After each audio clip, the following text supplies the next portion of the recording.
அனைவருக்கும் வணக்கம். நம்ம இன்னைக்கு பார்க்க போகிற ஆன்மீக தகவல் பகுதியாக ஆடி அமாவாசை பற்றின சில ஆன்மீக தகவலை தான் இன்னைக்கு உங்களோட ஷேர் பண்ணிக்க போகிறேன். வாங்க பதிவுக்குள்ளே போயிடலாம். ஆடி அமாவாசை 2024 எப்போ வருது, முன்னோர்களுக்கு இந்த நேரத்தில் திதி கொடுத்தால் என்ன தோஷங்கள் எல்லாம் நீங்கும் அப்படிங்கிறத பற்றின பதிவு தான் இது. அமாவாசையில் மிக முக்கியமாக அமாவாசையாக கருதப்படுறது இந்த ஆடி அமாவாசை தாங்க. இந்த நாளில் முன்னோர்களுக்கு தர்ப்பணம் கொடுப்பது முன்னோர்களின் ஆசையை பெற்று தருவதுடன் பித்ருதோஷம் பித்ரு சாபம் இதை எல்லாத்தையும் நீக்க செய்யுங்க. ஆடி அமாவாசையில் நதி கடலில் புனித நீராடி தர்ப்பணம் கொடுக்கறது ரொம்ப ரொம்ப சிறப்பானது. அப்படி கொடுக்க முடியாதவங்க வீட்டிலேயே முன்னோர்களை நினைத்து எள்ளும் தண்ணீரும் இறைப்பது தர்ப்பணம் கொடுத்த பலனை பெற்றுத்தரும் அப்படின்னும் சொல்லப்பட்டிருக்கு. ஆடி அமாவாசை அன்னைக்கு அன்னதானம் செய்கிற தானங்கள்லேயே மிக மிக முக்கியமான தானம் அப்படின்னும் சொல்லப்பட்டிருக்கு. காகத்திற்கு உணவளிப்பது இதை எல்லாமே பித்ருக்கள் ரொம்ப மனசார ஏற்றுக்கிட்டு அவங்க மனசு குளிர்ந்துடுவாங்க அப்படின்னும் சொல்லப்பட்டிருக்கு. இந்த ஆண்டு வரும் ஆடி அமாவாசை பல வகையிலும் சிறப்புடையதுங்க. இந்த நாளில் எந்த நேரத்திலும் பித்ருக்களுக்கு தர்ப்பணம் கொடுத்து வழிபட்டால் பித்ருக்களின் ஆசி கிடைக்கும், தோஷங்கள் எல்லாம் நீங்கும் அப்படிங்கிறத பற்றி தெரிஞ்சுக்கலாம்.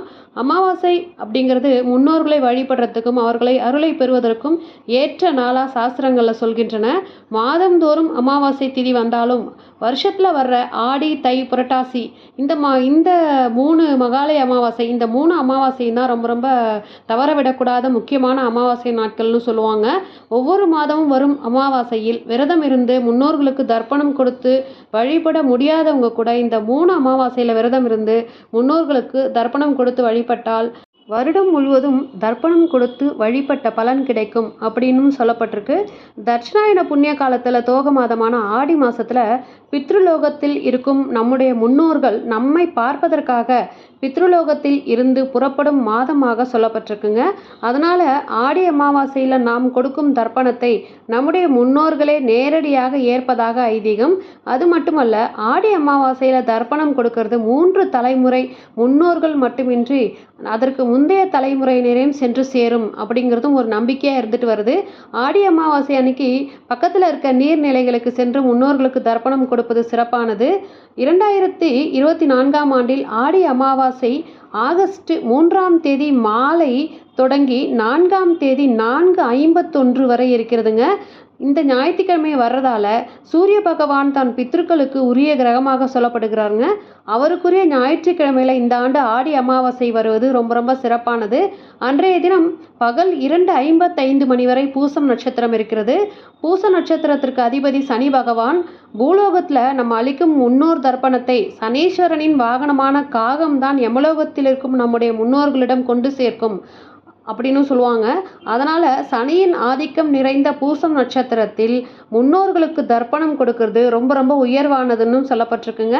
ஆகஸ்ட் 4ஆம் தேதி ஞாயிற்றுக்கிழமை அப்படிங்கிறதால 4:30 மணி முதல் 6 மணி வரை ராகு காலம் இருக்குது. பொதுவாக பித்ரு தர்ப்பணம் கொடுக்கறதுக்கு ராகு காலம் யமகண்டம் இல்லாத நேரத்திலேயே கொடுக்கணும். அதே போல் உச்சி பொழுதிற்கு பிறகு தர்ப்பணம் கொடுக்கக்கூடாது அப்படிங்கிறதும் ஒரு நியதி இருக்குது. அன்று மாலை வரை அமாவாசை திதி இருந்தாலும் முன்னோர் வழிபாடு தர்ப்பணம் கொடுப்பவர்கள் காலை 11:45 மணிக்கு முன்பாக முன்னோர் வழிபாட்டினை நிறைவு செய்து கொள்வது சிறப்புங்க. ஆகஸ்ட் 4ஆம் தேதி பகல் 12 மணி முதல் 1:30 மணி வரைக்கும் யமகண்டம் நேரம் இருக்குது. அதனால் முன்னோர்களுக்கு இலை போட்டு படையல் போடும் பழக்கம் இருக்கிறவங்க பகல் 1:30 மணிக்கு பிறகு படையல் போட்டு வழிபடுறது ரொம்ப ரொம்ப சிறப்பானது. காகத்திற்கு சாதம் வைப்பதும் பகல் 1:30 மணிக்கு மேலே வைக்கிறது சிறப்பானது. மாலை 6 மணிக்கு பிறகு சிவன் கோவிலுக்கு சென்று முன்னோர்களுக்காக தனியாக விளக்கேற்றி வழிபடுவதால் நம்முடைய முன்னோர் மோட்சகதி அடைவார்கள் என்பதும் நம்பிக்கையாக சொல்லப்பட்டிருக்கு என்ற இந்த ஆன்மீக தகவலோட இன்றைய பதிவை நான் முடிச்சுக்கிறேன். மற்றும் ஒரு ஆன்மீக தகவல் பகுதியில் சந்திக்கிறேன். இந்த பதிவு உங்களுக்கு பிடிச்சிருந்தா இந்த பதிவுக்கு ஒரு லைக் கொடுத்துட்டு உங்கள் ஃப்ரெண்ட்ஸ் அண்ட் ஃபேமிலிக்கு ஷேர் பண்ணி பாருங்கள். நன்றி, வணக்கம்.